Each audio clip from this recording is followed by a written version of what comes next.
Abra sua Bíblia outra vez, na primeira epístola que o apóstolo Paulo escreveu aos Coríntios, no capítulo 7, onde nós iremos ler o texto do verso 20 ao verso 24 para a nossa meditação. E começando nesse texto, trazermos o tema para esta noite.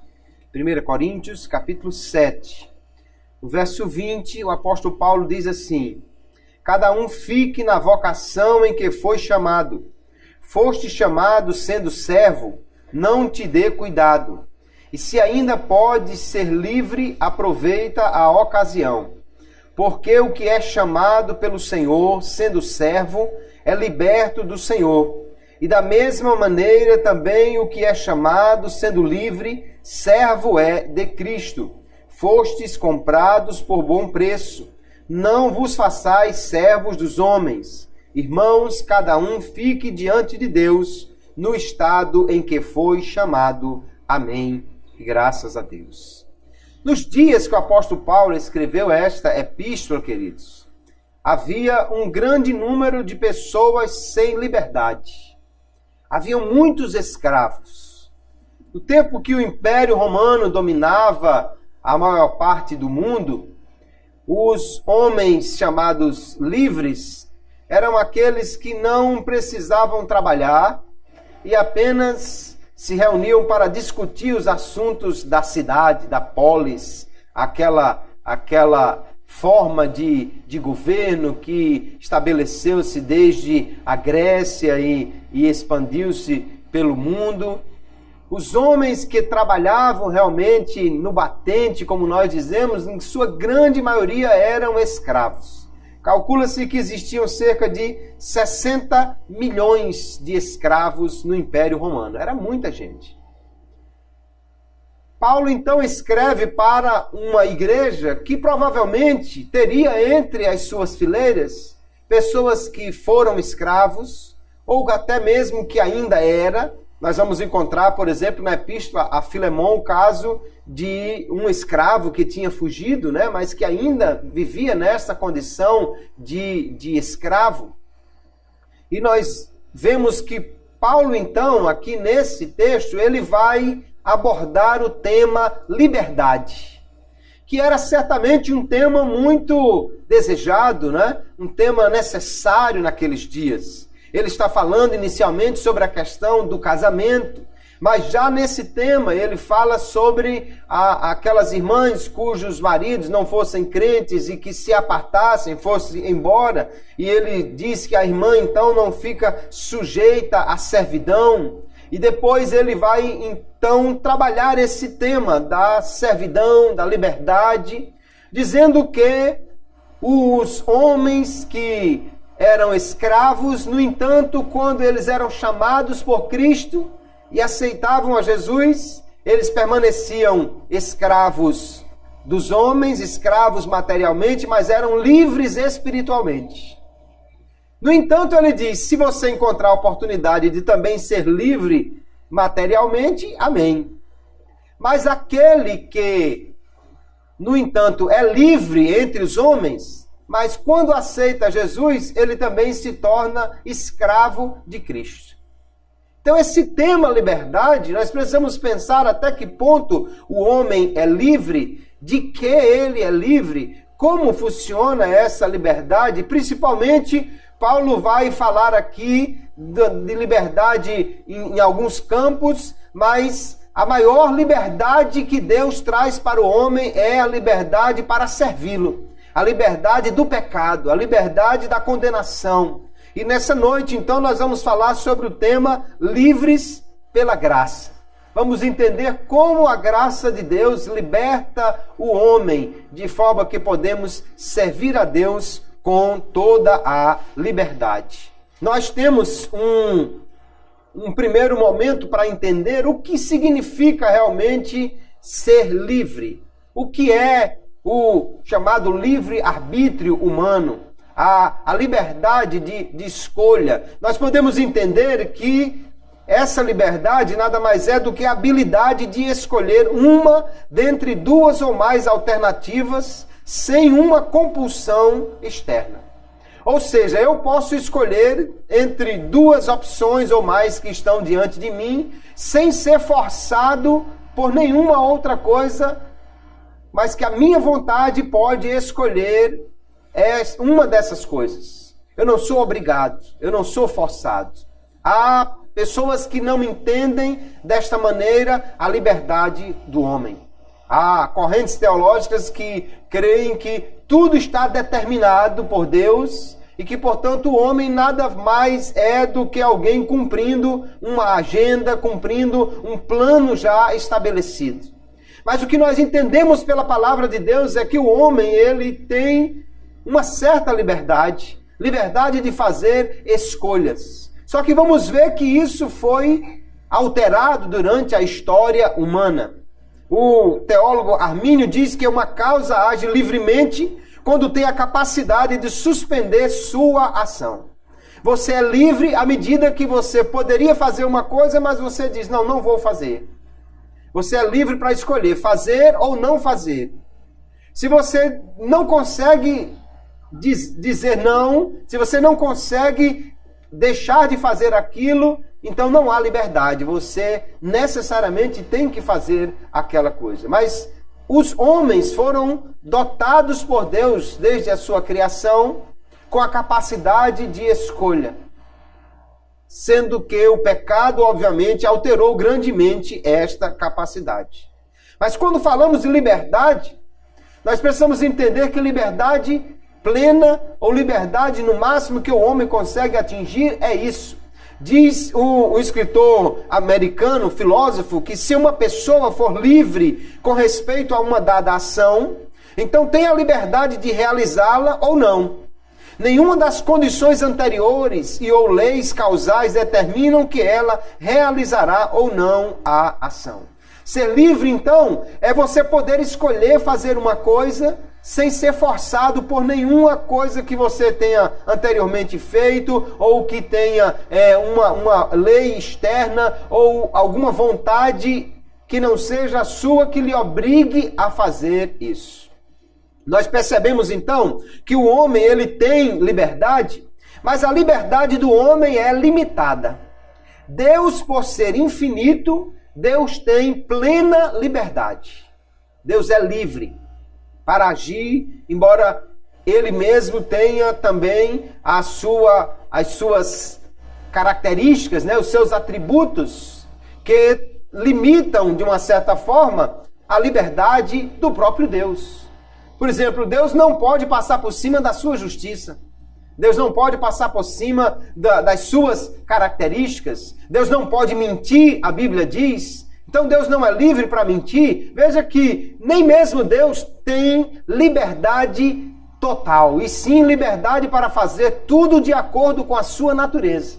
Mas o homem ele tem uma liberdade limitada, porque ele é um ser limitado. A liberdade do homem, então, está dentro do círculo da liberdade de Deus. Deus pode fazer tudo, o homem pode fazer aquilo que ele pode alcançar dentro do que Deus lhe permitiu fazer. O homem, por exemplo, não pode evitar as consequências de sua escolha. Nem pode recusar a tomar uma alternativa. Se você diz, não, eu não vou responder de forma nenhuma. Não responder já é uma escolha. Não escolher já é uma escolha. O homem, portanto, não pode simplesmente dizer, eu não vou escolher nada, e nem pode evitar as consequências. Né? Eu vou pular do prédio, mas eu não vou quebrar a perna lá embaixo. Não há essa liberdade. Se você escolhe uma determinada situação, você então terá que arcar com as consequências da sua escolha. O homem não é livre para decidir fazer qualquer coisa sem arcar com as consequências da sua decisão. E cada escolha que o homem faz acaba modificando também as escolhas seguintes. Se você escolheu ir para pegar o barco e ir para Tagil, Você não pode simplesmente de ir lá, escolher imediatamente, retornar em casa e pegar alguma coisa, porque a sua escolha de passar para o lado de lá já fez com que uma situação nova surgisse. Se alguém decidiu ir embora, vender um bem, fazer alguma coisa, não pode simplesmente anular o que já fez, né? Na informática nós temos aquela opção de desfazer, né? Ctrl Z. Na vida não existe esta opção. Depois que você toma uma atitude, escolhe, pratica um ato, você não tem a liberdade de desfazê-lo. Você precisa arcar com as consequências e a próxima decisão já precisa levar em conta essa primeira que foi tomada. Há então uma certa liberdade na ação do homem.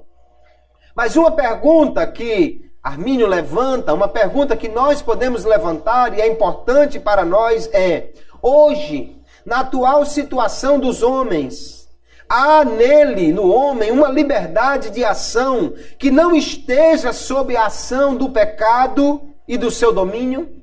Será que os homens hoje são livres, que podem escolher livremente, sem que o pecado interfira nessas suas escolhas?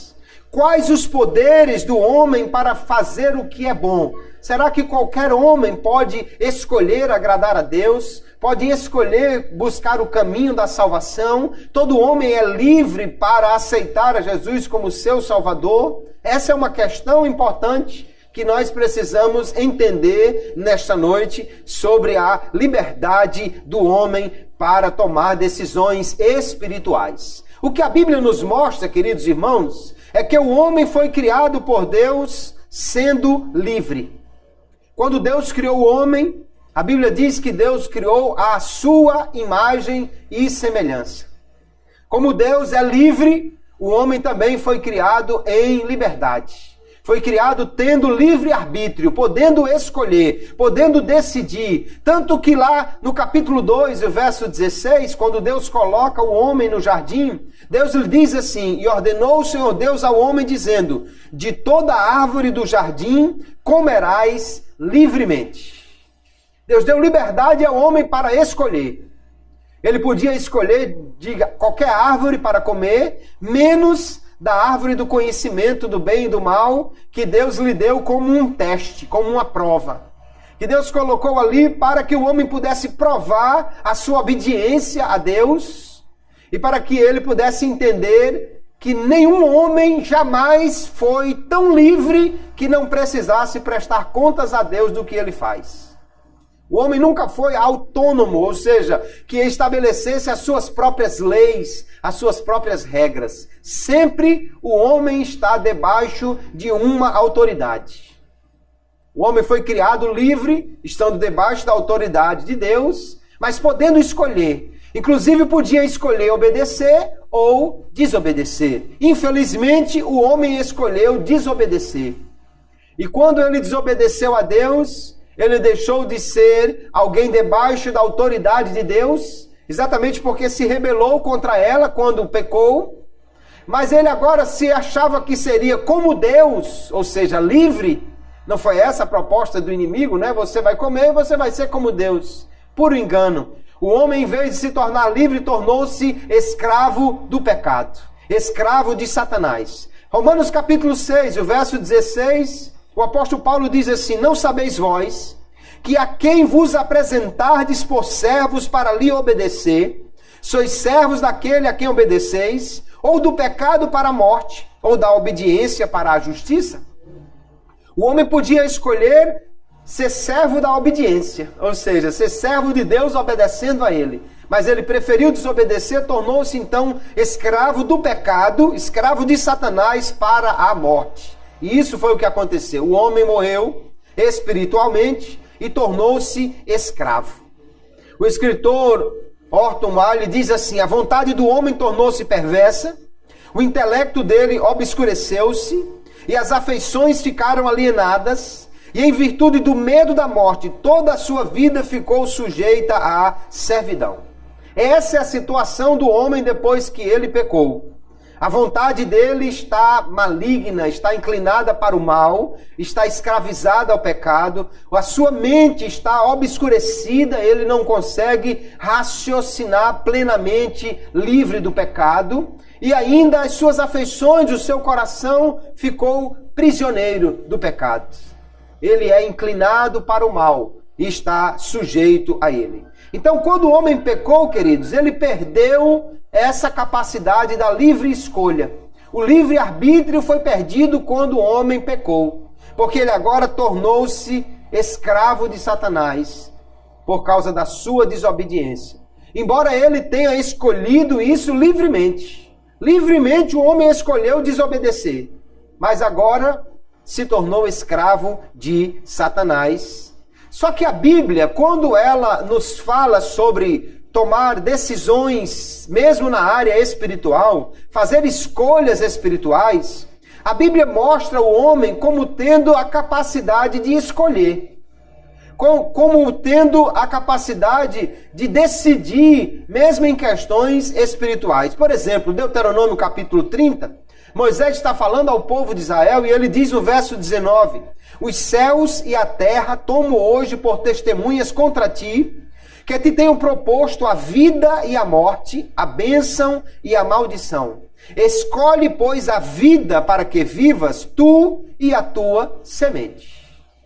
Aqui era uma escolha espiritual, não era uma escolha simplesmente, eu vou pela direita ou pela esquerda, eu vou no café da manhã tomar leite ou café puro, eu vou casar ou comprar uma bicicleta. Não, não era uma escolha qualquer da vida. O homem tem liberdade para essas escolhas da vida, mas aqui Moisés está falando de escolhas espirituais. A quem você vai servir, se você vai escolher o caminho da vida ou o caminho da morte. Josué, no capítulo 24, no final desse livro, ele vai dirigir-se também ao povo de Israel, dizendo assim: porém, se vos parece mal aos vossos olhos servir ao Senhor, escolhei hoje a quem sirvais.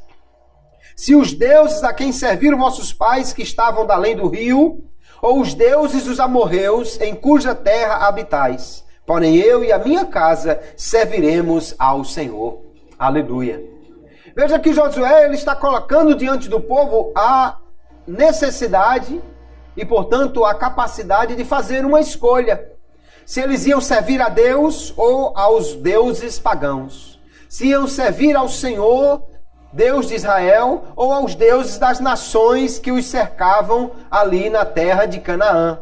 E ele próprio, Josué, já declara qual é a sua escolha e da sua família. Eu e a minha casa serviremos ao Senhor. Então a Bíblia mostra os homens como tendo essa necessidade de fazer escolhas espirituais. E também há na Bíblia muitos convites, onde Deus convida os homens a virem a Jesus ou a virem a Ele. Por exemplo, Apocalipse capítulo 22, no finalzinho da Bíblia, diz assim: e o Espírito e a esposa dizem, vem.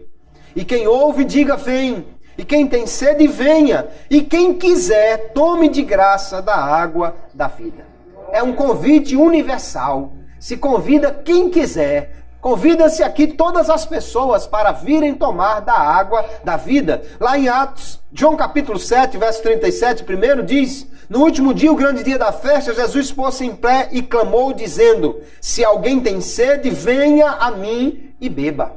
Jesus convida as pessoas para virem tomar desta água da vida. João fala então de uma escolha, né, que o povo tem de ir a Jesus, porque Jesus faz esse convite. Atos capítulo 17, verso 30, o apóstolo Paulo pregando no Areópago em Atenas, ele diz: mas Deus, não tendo em conta os tempos da ignorância, anuncia agora a todos os homens e em todo o lugar que se arrependam. É um convite universal ao arrependimento. Todos os homens, em todo lugar. Então, como nós podemos entender, queridos, que os homens podem aceitar o convite de Deus se eles estão escravizados ao pecado, se eles estão mortos em pecado? Como é que a Bíblia faz convites universais, chama todos os homens à escolha espiritual de aceitar a Jesus como seu Salvador, se os homens estão mortos em pecado? Aí nós precisamos entender que morto aqui é morto espiritual. Não significa que ele não possa fazer coisa nenhuma. Significa que ele não pode buscar a sua própria salvação. Mas ele pode ouvir a Deus e responder quando Deus o procura, quando o Senhor fala com ele. Então o homem caído, o homem depravado, por si só ele não tem condições de arrepender-se. É necessário uma ação graciosa da parte de Deus. A graça de Deus que vai ao encontro do homem e que venha então tornar esta vontade humana que está escravizada, que ela seja livre para que possa escolher ou não cooperar com o Espírito Santo. E aí é que nós vemos que a graça de Deus liberta o homem para que ele possa escolher aceitar a Jesus, para que ele possa decidir o caminho da vida, e somente pela graça ele pode fazer isso. Vamos entender então qual a situação do homem no pecado. O homem, quando caiu, ele ficou escravizado. A sua vontade está escrava. Então o homem não pode fazer algo que agrade a Deus, nem que obtenha a sua salvação por si próprio. Nenhum homem pode simplesmente dizer, não, a partir de hoje eu vou buscar a Deus. A partir de hoje eu vou fazer o que agrada a Deus. Qualquer homem que tome essa decisão, não foi dele a iniciativa. Deus já falou ao seu coração para que ele possa fazer isso. O homem está escravizado. O escritor, o teólogo Armínio, ele diz, nesse estado, no estado de decaído, no estado de pecado, o homem, ele está com a sua vontade escravizada. E ele diz, o livre-arbítrio do homem para o que é bom, não somente está ferido, aleijado, enfermo, distorcido e enfraquecido, ele também está aprisionado, destruído e perdido. E os seus poderes não estão somente debilitados, inúteis, a menos que seja assistido pela graça, mas está totalmente privado de poder, exceto aqueles poderes dados pela graça divina, pois Cristo disse, sem mim nada podeis fazer. Então o homem no pecado, ele não pode salvar-se, ele não pode dar um passo em direção a Deus, porque o pecado o aprisiona. Se ele só pode dar algum passo em direção a Deus quando ele é assistido pela graça divina. Quando o Espírito Santo vem e fala ao seu coração, aí ele pode fazer uma escolha. Quando o Espírito Santo toca nele, aí ele pode tomar uma decisão. Mas no pecado, sozinho, o homem não pode buscar a Deus, nem procurar a sua salvação, porque o seu livre-arbítrio, a sua vontade, ele está totalmente inútil para isso, sem poderes para isso. Nós vamos encontrar, queridos, também a mente do homem no pecado como algo que está obscura. Não consegue realmente entender as coisas espirituais. Não consegue realmente libertar-se do pecado. Ela não tem conhecimento da salvação e é incapaz de entender as coisas espirituais. Veja o que o apóstolo Paulo diz, 1 Coríntios 2:14. Ora, o homem natural, ele está falando do homem em sua própria condição, não compreende as coisas do Espírito de Deus porque lhe parecem loucura. E não pode entendê-las porque elas se discernem espiritualmente. De fato, o homem no pecado, ele não entende as coisas de Deus. Ele vai querer agir por sua própria força quando o crente diz, é melhor descansar no Senhor. Ele diz, não, eu tenho que resolver quando o crente diz, eu vou entregar nas mãos de Jesus. Ele diz, não, mas você, rapaz, tem que dar um jeito aí, um jeitinho brasileiro. E o crente diz, não, mas eu confio que eu vou fazer o que é certo e Deus vai me abençoar. Há coisas na Bíblia, irmãos, que parecem o contrassenso do que o mundo prega, do que o mundo acredita, e de fato é um contrassenso. Mas essas coisas se discernem espiritualmente. Então o homem no pecado, ele não entende a palavra de Deus, ele não entende o caminho de Deus, ele não consegue realmente com a sua mente entender, buscar ou fazer algo que agrade a Deus. O coração do homem, Os seus sentimentos, as suas afeições estão também totalmente corrompidas pelo pecado. Estou falando do homem decaído, do homem no pecado. O coração do homem é colocado na Bíblia como sendo perverso, como sendo mau, maligno. E este homem, então, nessa condição, ele se torna inimigo de Deus. Veja o que diz a palavra de Deus. Enganoso é o coração, mais do que todas as coisas, e perverso. Quem o conhecerá? A condição do homem aqui apresentada na Bíblia, queridos, no pecado, é de uma perversidade natural. É de uma malignidade própria. Isso não quer dizer que alguém não possa ajudar uma velhinha a atravessar a rua, que ninguém possa dar uma carona, que ninguém possa dar uma esmola. Mas é que o homem no pecado, ele faz isso pensando em seu próprio benefício e não em quem ele está ajudando. Ele olha se tem alguém observando para que possa ganhar o crédito. Ele dá a carona dizendo, mas no dia que eu precisar dele, eu já tenho um crédito aqui. Ele faz, mas ele tem segundas intenções. Ele tem intenções que não são as melhores. Por quê? Porque o seu coração é maligno, perverso. Só Deus pode conhecer o coração do homem e pode também tocar neste coração para que ele possa ser mudado. Romanos capítulo 8, o apóstolo Paulo diz, porquanto a inclinação da carne é inimizade contra Deus, pois não é sujeita à lei de Deus, nem em verdade o pode ser.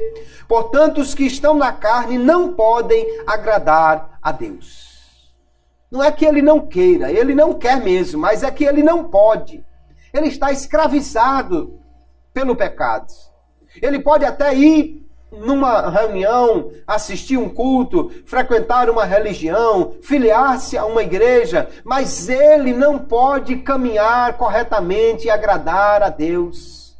Ele vai para uma cerimônia religiosa agora, mas quando sai, já vai para uma outra, onde vai beber, onde vai fazer qualquer coisa. E às vezes até durante a reunião religiosa, ele está ali maquinando alguma coisa, ou quem sabe até procurando alguém para lhe fazer companhia depois daquela reunião. A religião em si não pode mudar a condição do homem. Somente Deus agindo no seu coração pode mudar o homem em uma nova criatura. Aleluia! Aleluia. O homem caído é incapaz de fazer o que é verdadeiramente bom. Ele pode fazer atos de caridade, mas ele não pode de fato fazer algo que agrade a Deus. Jesus disse assim, não pode a árvore boa dar maus frutos, nem a árvore má dar frutos bons. Não tem como. Se a árvore tem fruto azedo, o fruto é azedo e acabou-se. Eu quero ver você fazer um tamarindo docinho. Eu quero ver você pode morrer de botar açúcar na raiz dele, que não vai sair um tamarindo docinho. É porque é daquela árvore, é característica dela ter aquela fruta azeda. Então o homem na sua natureza caída, ele também está assim, não pode realmente fazer algo que agrade a Deus. Ele pode até aqui fazer um gesto de caridade, mas o seu coração, a sua intenção, ele vai trazer algo perverso, algo mal, que não pode de fato agradar ao Senhor. Ele pode escolher se irá ou não praticar aquele pecado. Mas ele não pode escolher ser ou não um pecador. O homem não é livre para escolher se ele vai ser ou não um pecador, já sendo um pecador, estando na condição de pecado, porque ele está escravizado ao pecado.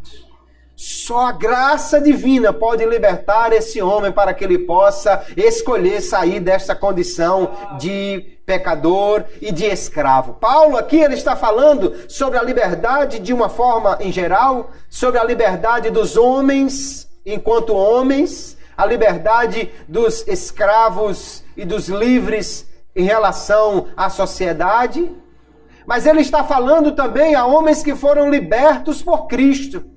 Por isso esses homens têm realmente escolha de ser livre ou não. Só os verdadeiramente libertos por Cristo podem escolher ser livres ou não ser livre. A vontade do homem, ela só pode ser liberta para fazer o que agrada a Deus quando ela é alcançada pelo Espírito Santo de Deus. Agora o apóstolo Paulo vai dizer assim, olha, ora, o Senhor é Espírito e onde está o Espírito do Senhor, aí há liberdade. Aleluia.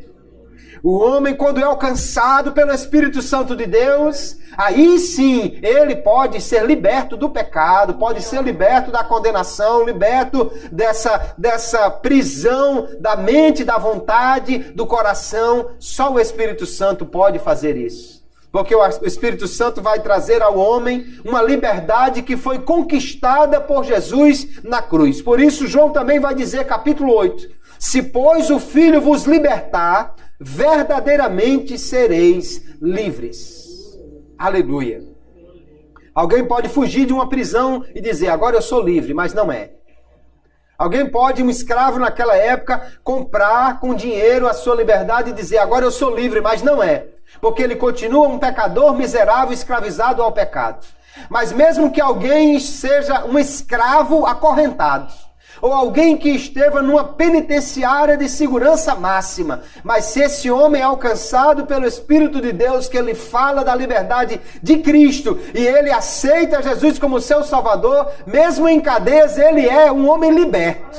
Aleluia. Porque a maior de todas as prisões não é a do corpo, mas é a da alma. E aleluia, Paulo vai dizer, olha, mesmo aquele que é escravo, mas ele agora é liberto de Cristo. Ele agora é livre por Cristo, aleluia. Somente a graça vai libertar realmente o homem para ele poder experimentar total liberdade. Glória a Jesus. Nós vamos encontrar esse ser humano, então, após a queda, como alguém que está escravizado ao pecado, não pode tomar a iniciativa de buscar a Deus. Armínio vai dizer assim ainda, o livre-arbítrio é incapaz de iniciar ou de aperfeiçoar qualquer bem verdadeiro e espiritual sem a graça. A vontade do homem no pecado não pode nem dar o primeiro passo para Deus, nem o segundo, nem o terceiro, se não for pela graça de Deus. E ele diz, essa graça é simples e absolutamente necessária para o esclarecimento da mente, a devida ordenação dos interesses e sentimentos e a inclinação da vontade para o que é bom. Então a graça, ela vai operar aí na mente, a mente que era obscura, a mente que não compreendia as coisas espirituais, agora pela graça de Deus, que é a ação do Espírito Santo, ele pode compreender a verdade espiritual. Por essa mesma graça, os seus sentimentos, os seus interesses, o seu coração, agora vão entrar em ordem, vai ser alinhado com a vontade de Deus e ele pode agir realmente sem segundas intenções. Ele pode agir simplesmente para fazer o que é bom. E a sua vontade agora pode se inclinar para fazer algo que agrade a Deus. Como isso é possível? Apenas pela graça de Deus. Sem a graça, ninguém pode tomar esta escolha ou ser livre para estas decisões. Cristo foi até a cruz, amados irmãos, e ele pagou o preço para libertar o homem do domínio do pecado. O apóstolo Paulo disse aqui, o que é chamado pelo Senhor, ou seja, todos aqueles que ouvem o convite do Evangelho e aceitam a Jesus como seu Salvador, ele diz, mesmo sendo servo, é liberto do Senhor. E da mesma maneira, também o que é chamado sendo livre, servo é de Cristo. Porque ninguém, nenhum homem existe nessa terra que esteja totalmente isento de estar debaixo de autoridade. Não existe nenhum homem que esteja sem uma autoridade sobre si mesmo. Ele só tem duas escolhas. Ou ele está debaixo da autoridade de Cristo, ou ele está debaixo da autoridade de Satanás. Ou ele está livre pela graça, mas continua sendo servo, e na realidade só é livre enquanto é servo de Cristo. Se ele deixar de ser servo, ele deixa de ser livre. Por quê? Porque Cristo foi até a cruz, irmãos, e ele nos comprou com o seu sangue. Aleluia. A figura que nós podíamos pensar, imagine, é um escravo no mercado. Havia um mercado de escravos, né? Certamente os irmãos já viram em algum filme, em alguma produção da TV, um escravo levado ao mercado, ali como se fosse um animal exposto, né? Está à venda, alguém vem e dá um lance por ele. Nós estávamos assim escravizados a Satanás. Por quê? Porque por livre escolha o homem escolheu desobedecer a Deus. Aí vem Jesus, aleluia, e paga o preço por cada homem, aleluia. Ele paga o preço, ele liberta, aleluia. Ele agora comprou-nos para ele. Ele não nos comprou e disse assim, agora vocês estão livres, podem ir embora e façam o que quiser. Porque se Cristo nos libertasse, mas não tivéssemos debaixo do seu domínio, na realidade não seríamos livres. Voltaríamos a ser escravos do pecado ou de Satanás. Ele nos comprou e disse, agora siga-me, aleluia. E quando nós resolvemos segui-lo, nós somos, aleluia, servos de Cristo. Só que tem uma figura interessante no Antigo Testamento que nós podemos aplicar aos cristãos, porque a vontade do cristão foi liberta quando Cristo lhe comprou e lhe libertou do pecado. No Antigo Testamento, a lei de Moisés dizia o seguinte, quando um escravo, chegava o tempo da sua libertação, chegava o ano do jubileu e ele tinha que ser liberto, ele podia ir embora. Mas se ele tinha ali parentes, se ele tinha ali apego ao seu dono, ele já gostava de trabalhar naquele lugar e ele não queria ir embora, ele chegava para o seu dono e dizia, olha, eu não quero ir embora, eu quero continuar aqui. Aí o seu dono tomava um instrumento e furava a sua orelha, fazia um buraco na sua orelha. Aquele servo era um servo de orelhas furadas. Qualquer um que visse naquela condição sabia que ele era agora escravo por opção. Ele servia aquele homem por opção. Ele era livre para ir embora, mas ele resolveu ficar porque ele entendia que era a melhor vida que ele podia ter era servindo aquele homem. Assim também somos nós. Cristo nos libertou do domínio do pecado, mas agora, aleluia, nós passamos a ser livres do pecado, mas servos de Cristo. Porque é melhor servir a Jesus do que a qualquer outro, aleluia. É melhor ser servo de Cristo do que servir a qualquer outro.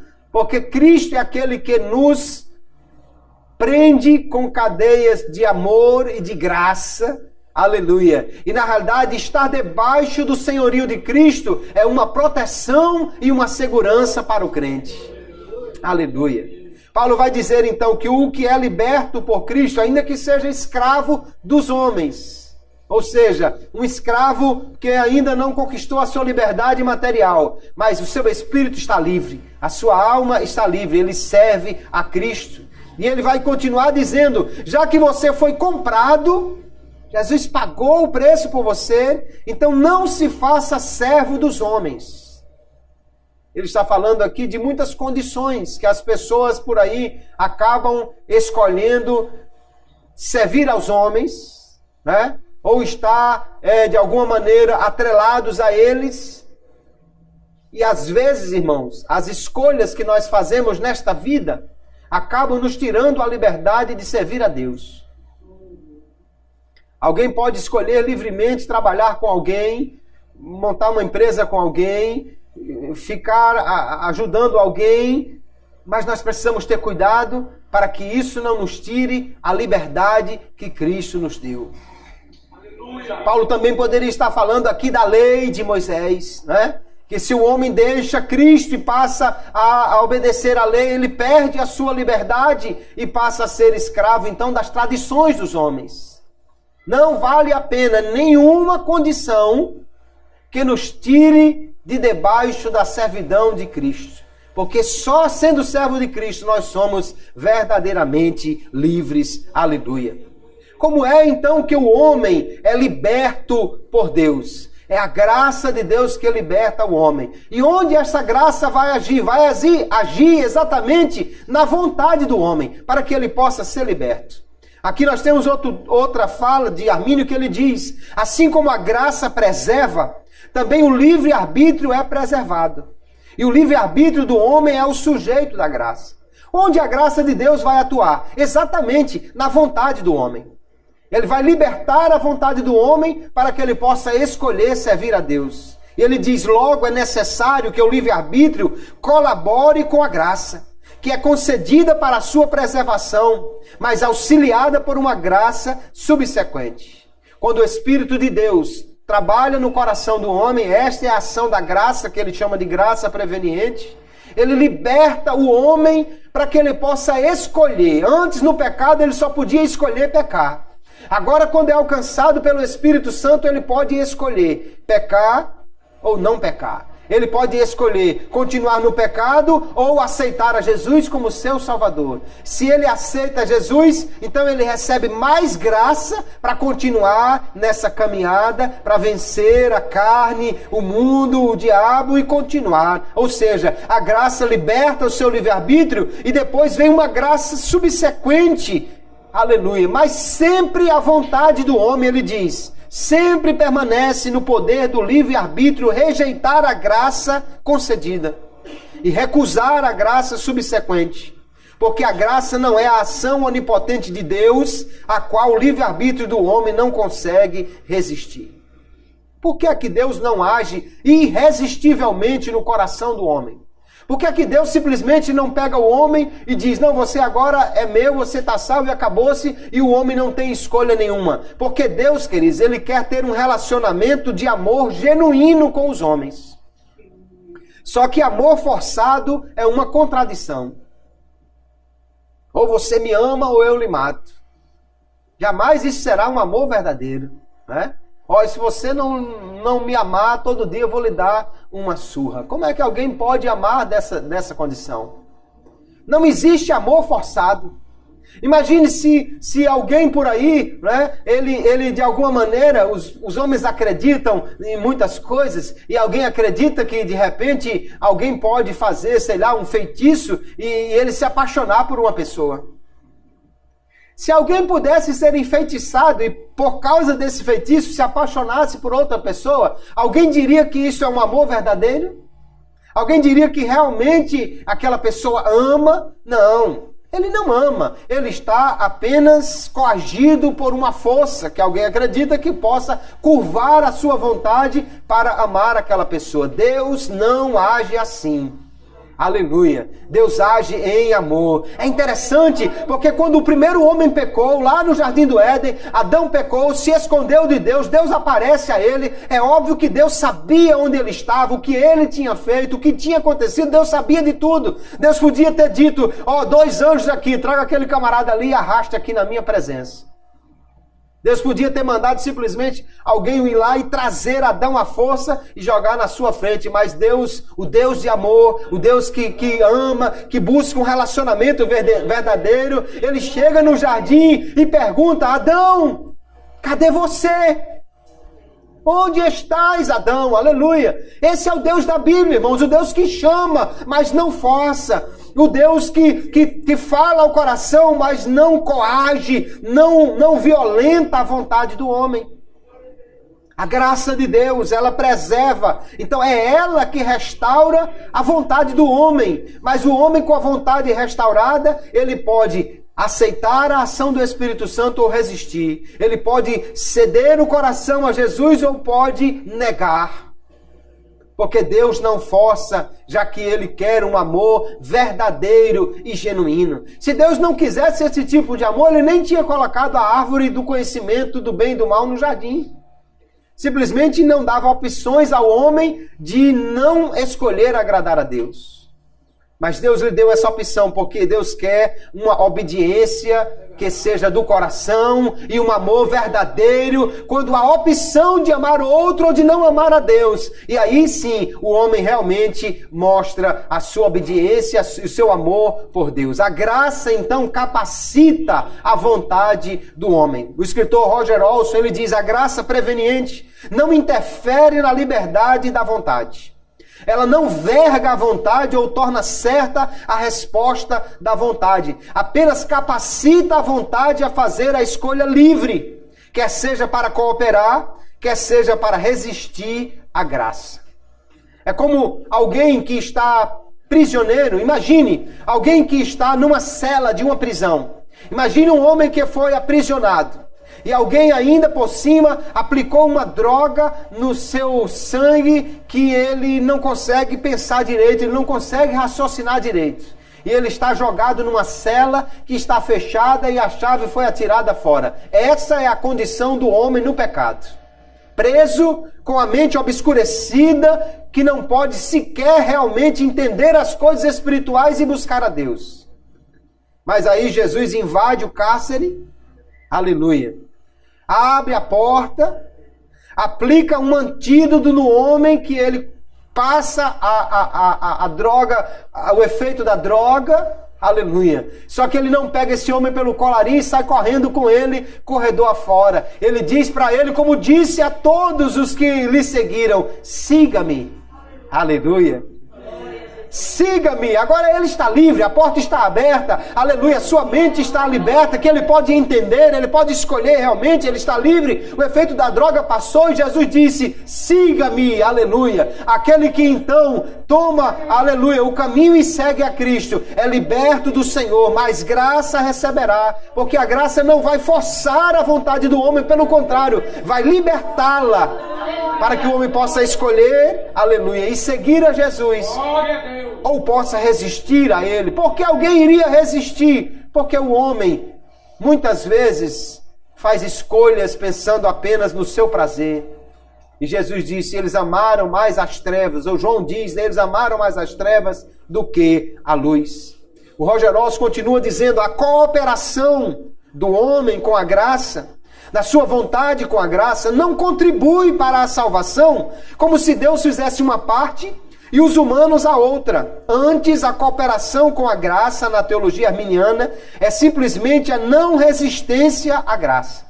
Todavia, Deus não toma essa decisão pelo indivíduo. É uma decisão que os indivíduos, sob o impulso da graça preveniente, devem tomar por si mesmos. Ou seja, o homem é liberto, a cadeia é aberta, o efeito da droga é suspenso, mas agora ele precisa tomar a decisão de seguir a Jesus. Quando o homem coopera com a graça, é porque a própria graça já lhe deu condições para isso. Se aquele homem se levanta da cela e segue Jesus, ele não pode dizer, eu me libertei. Ele não pode dizer, eu mesmo escolhi a minha salvação. Fui eu que tomei a iniciativa de seguir a Jesus. Nunca! Ele foi liberto porque, aleluia, a ação graciosa de Deus lhe alcançou. Se não fosse aquilo, ele não podia jamais libertar-se. Mas uma vez liberto, a cadeia aberta e o efeito da droga passado, ele pode escolher seguir ou não. Se ele não resiste a esse chamado e a essa ação do Espírito Santo, mais graça receberá para continuar. Mas ele pode ainda escolher não aceitar a Jesus, não servir a ele. Deus não força e nem toma essa decisão pelo homem. Ele capacita o homem a tomar a decisão. Mas o homem precisa fazer a sua escolha. Então, aonde é que a graça de Deus vai agir para libertar o homem? Na sua vontade, no seu livre arbítrio. O homem foi criado com livre arbítrio. Mas quando ele pecou, ele perdeu essa liberdade. Só que quando a graça de Deus alcança o coração do homem, ela lhe restitui o livre arbítrio. Lhe restitui a capacidade de escolher seguir a Deus ou não, obedecer ou desobedecer. Assim como Adão tinha essa capacidade, o homem tem essa capacidade de escolher agradar ou não a Deus, restaurada pela graça divina. Há um escritor aqui, Bernardo de Clairvaux, que ele diz, qual a função do livre-arbítrio? Qual a função dessa vontade liberta do homem? Ele diz, tire o livre-arbítrio e não restará nada que possa ser salvo. Porque se o homem não escolher por sua própria vontade, liberto pela graça, seguir a Jesus, então não há salvação verdadeira, não há relacionamento verdadeiro se o homem foi forçado. E ele continua dizendo, tire a graça e nada restaurar que seja a fonte da salvação. Deus é o autor da salvação. E somente o livre-arbítrio é que pode ser salvo. Eu gosto também de uma frase de John Wesley, que ele diz assim: o desejo de Deus é que todos os homens sejam salvos, mas não como árvores ou pedras, e sim como homens, como criaturas inteligentes, dotadas de entendimento para discernir o que é bom e de liberdade para aceitá-lo ou recusá-lo. Se Deus simplesmente forçasse a vontade dos homens, se Deus simplesmente agisse no coração de uma maneira compulsiva, de uma maneira irresistível, que o homem não pudesse escolher, então não seria um relacionamento verdadeiro de amor. Como alguém podia dizer que é obediente, ou que o homem lhe é obediente, se ele não tivesse a opção de desobedecer? Como você pode dizer que alguém lhe é fiel, se nunca tivesse a opção de ser infiel? Uma mulher cujo marido esteja em coma, ou sedado, que não tem resposta alguma, poderia genuinamente dizer: olha, meu marido é fiel, ele não olha nem para a enfermeira. Meu marido é fiel, olha, a enfermeira diz umas coisas a ele, ele nem responde. Lógico, ele está em coma. Como é que ele pode responder? Alguém poderia dizer que esse homem é fiel? Não. De fato, ele é fiel no sentido de que ele não dá nenhuma cantada em nenhuma enfermeira, ele não pisca o olho para ninguém. Mas acontece que ele não tem capacidade de fazer nenhuma escolha.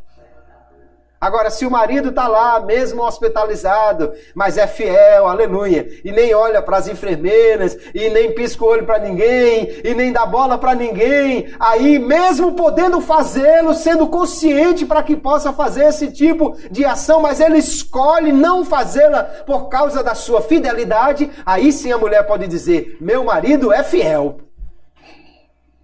O homem só pode ser classificado então como servo obediente de Deus se ainda lhe restar a capacidade de ser desobediente. A capacidade de ser obediente é necessária, lógico, para que ele seja servo. Mas a capacidade de ainda ser desobediente, se quisesse, é necessária para que essa obediência seja genuína. Então, o Wesley vai dizer: Deus quer salvar os homens, mas não como árvores ou pedras, que ele simplesmente pega e bota na carroça do carro e leva embora. Ele quer salvá-los como homens, como criaturas inteligentes, dotadas de entendimento, para discernir o que é bom e de liberdade para aceitá-lo ou recusá-lo. Aleluia! Pela graça eu fui livre, você também foi liberto. E estamos aqui livres. Qualquer um de nós pode ir embora, mas nós nos colocamos como Pedro diante de Jesus, em João capítulo 6, quando disse: vocês querem ir embora? E Pedro então pergunta: Senhor, para quem iremos nós? Para quem iremos nós? Tu tens as palavras de vida eterna. Nós estamos aqui porque a graça nos libertou, mas nos deu a capacidade de escolher. E nós escolhemos permanecer porque entendemos por essa mesma graça que não há lugar melhor para estar senão debaixo da servidão de Jesus. Aleluia, o servo de Cristo é o verdadeiro livre, o servo do Senhor é o verdadeiro liberto, aleluia. E nós, portanto, servimos a Ele com liberdade, mas servimos a Ele com o coração inteiramente grato a Ele, por ter sido liberto do pecado. E agora, feitos servos do Senhor, nós podemos continuar, aleluia, cada dia escolhendo obedecer a Ele, escolhendo segui-lo, escolhendo fazer a sua vontade. Deus quer salvar os homens, mas como homens livres. E alguém pode entender: por que é que alguém não se salva então? Irmãos, não há nenhum homem que tenha desculpas diante de Deus. Porque a situação do homem no pecado é que ele está escravizado a Satanás. Mas a situação da graça divina é que ela alcança a todos os homens. Aleluia. Aqui Wesley vai dizer novamente: não há desculpas para aqueles que continuam em pecado. Pois não há nenhuma pessoa que esteja em um mero estado natural. Não há ser humano, a menos que haja apagado o espírito, que esteja completamente privado da graça de Deus. E ele conclui: nenhum ser humano peca porque não tem graça, mas porque não usa a graça que tem. Não existe nenhum homem nesta terra que não possa ser alcançado pelo Espírito de Deus. Aleluia. Não existe nenhum homem que não possa ser tocado por ele. Não existe nenhum homem que não possa ser alvo da graça de Deus. E uma vez que ele é alcançado por esse Espírito, o Espírito lhe dá a capacidade de entender a mensagem do Evangelho e de responder favoravelmente a ela. Qualquer homem que não aceita Jesus não é porque não foi alcançado pela graça, é porque resistiu a ela. É porque sendo livre escolheu voltar para o pecado. É porque sendo livre escolheu as obras das trevas. É porque sendo livre escolheu amar mais as trevas do que a luz. Não é porque Deus escolheu mandá-lo para o inferno, não é porque Deus não lhe deu graça. É porque ele mesmo sendo liberto pela graça, não quis seguir a Jesus, não quis seguir aquilo que lhe era oferecido gratuitamente, a salvação. Ainda Wesley conclui aqui dizendo: embora não tenha poder absoluto sobre a minha própria mente, por causa da corrupção da minha natureza, contudo, através da graça de Deus que me assiste, tenho o poder de escolher, de fazer o bem ou o mal. Isso é verdadeiro para todos os homens e principalmente para os crentes. Aleluia. Por isso, queridos, é verdadeira a exortação do Senhor que diz: vigiai e orai. Nós podemos fazer o bem, mas ainda temos a liberdade de escolher o mal. Por isso precisamos vigiar, alimentar a nossa alma. Aleluia. Eu vejo crentes às vezes caídos, ou crentes fraquinhos, ou crentes com uma dificuldade tão grande. Mas sabe o que é isso, irmãos? É porque está lhe faltando o alimento espiritual. Eu estava conversando com alguém esses dias, e ele falando de uma dificuldade, de uma falta de vigor espiritual. E eu disse a ele: meu irmão, olha, quando você está com fastio no corpo, se você simplesmente desistir de comer, você morre. Então o que você faz? Enfia a comida goela abaixo, com fome ou sem fome. Né? Se for preciso, bota um funil, derruba a sopa ali dentro, mas come sem vontade, sem gosto. Por quê? Porque se não comer, morre. Mas à medida que come, o corpo se fortalece, luta contra a enfermidade e vence. Aleluia. Então, aleluia. Quando eu estou sentindo fraquinho, quando eu estou me sentindo sem forças, o que eu faço? Eu corro para os pés de Jesus, eu me alimento da sua palavra, eu louvo a Ele, eu vou buscar um cristão que me dê uma palavra de ânimo, porque se eu ficar escondido em casa, eu vou morrer de fastio espiritual. Aleluia. A graça nos liberta, queridos. E nós temos a opção de nos alimentar ou não, de buscar ou não, de procurar cada vez mais a Deus ou não. Nós temos essa liberdade pela graça, mas exatamente por sermos livres, Paulo diz aqui, embora estivesse falando primariamente de uma condição material, mas isso é verdadeiro na condição espiritual. Ainda que esteja servo, se tem ocasião de ser livre, então faça o que é preciso. Se tem ocasião de crescer, de cada dia ser mais, aleluia, cheio do Espírito de Deus, então faça isso, porque você é livre para tomar essas escolhas. Então nós vemos, queridos, pela palavra de Deus, que Deus criou o homem com liberdade. Deus criou o homem livre, com livre-arbítrio, mas o homem usou mal essa liberdade que tinha e escravizou-se no pecado. Não foi Deus que fez com que ele pecasse, foi ele que escolheu este caminho. No entanto, a graça de Deus, pela ação do Espírito Santo, pode libertar todo o homem. Aleluia. E a maior liberdade que o homem pode alcançar é sendo servo de Cristo. Não existe nenhum homem que não seja servo de alguém. O que você escolhe é servir a um patrão bom ou um patrão ruim. O que você escolhe é servir a um patrão que lhe ama ou um patrão que lhe odeia. O que você escolhe é servir a um patrão justo ou um patrão injusto. Não existe homem que esteja liberto e não tenha autoridade sobre si. Quem pensa que é livre porque não é obrigado a servir a Deus é o maior de todos os escravos. Só há uma liberdade para o homem, é sendo servo de Cristo, aleluia. Escravo de orelhas furadas, aleluia. Porque escolheu, aleluia. Porque mesmo tendo liberdade, disse, eu não tenho para onde ir, porque não há escolha melhor. Aqui é o melhor, aleluia. Eu fui liberto pela graça, a graça me alcançou e me fez livre. Mas essa liberdade não é para fazer o que eu quero, é para fazer o que Deus quer. A liberdade não é para fazer tudo da forma como eu quero, mas sim liberdade para servir a Deus, conforme Ele tem determinado na sua palavra. O homem tem a liberdade de recusar a graça, mas não tem a liberdade de evitar as consequências da sua recusa. Ele é livre para rejeitar Jesus, mas não é livre para fugir das consequências deste ato. Aquele que rejeitar a graça será condenado eternamente. Porque não há outra opção de salvação para o homem, senão abraçar a graça de Deus, que Ele restaura, que Ele liberta e que lhe dá agora uma nova maneira de viver, aleluia, debaixo de uma autoridade justa, boa e que lhe ama, de um pai, aleluia, que estabelece regras, porque entende e sabe qual é o melhor para os seus filhos, aleluia. Se o homem não resistir ao Espírito Santo de Deus, então o seu livre-arbítrio, o seu arbítrio é liberto. A sua vontade liberta, então, concorda com a sua graciosa libertação. Aleluia.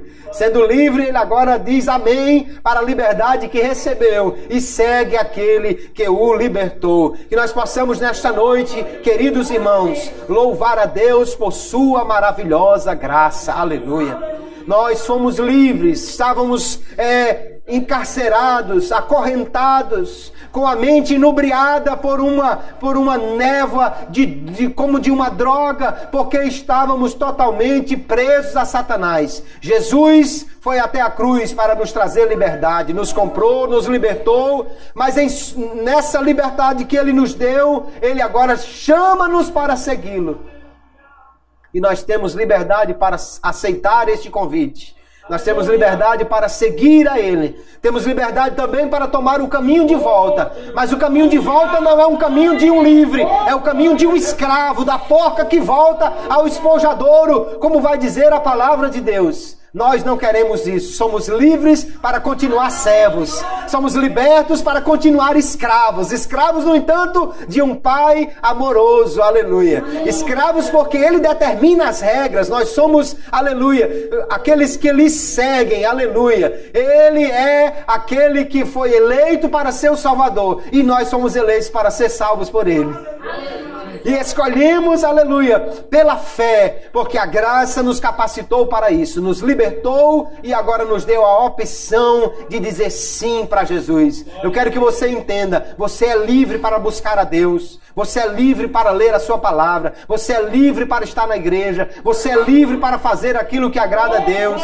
Você pode rejeitar, recusar, você pode seguir outro caminho, mas você é livre para fazer o que agrada a Deus, aleluia. E quanto mais nessa liberdade você se tornar sujeito a Ele, parece uma contradição, não é? Quanto mais você se sujeitar, mais livre você será. Quanto mais se sujeitar à vontade dEle, mais você será liberto, aleluia. Porque somente o servo de Cristo é liberto da miséria. Só o servo de Cristo é liberto da condenação. Só o servo de Cristo é liberto do inferno. Somente aquele que está debaixo da sua autoridade é verdadeiramente livre. Aleluia. Pela graça eu fui livre. Aleluia. E agora, sendo livre, eu posso cantar: livre estou, livre estou. Pela graça de Jesus, livre estou, livre estou, livre estou. A Aleluia, pela fé, livre estou. Como livre, cante de novo. Livre estou,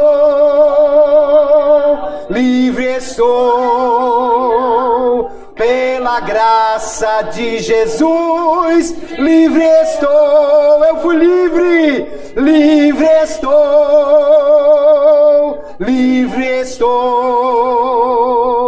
Aleluia, pela fé, livre estou. Aleluia. Louvo a Deus por sua graça, que nos fez livres, que Ele cada dia aplique essa verdade ao nosso coração e continuemos servindo a Ele com alegria todos os dias da nossa vida.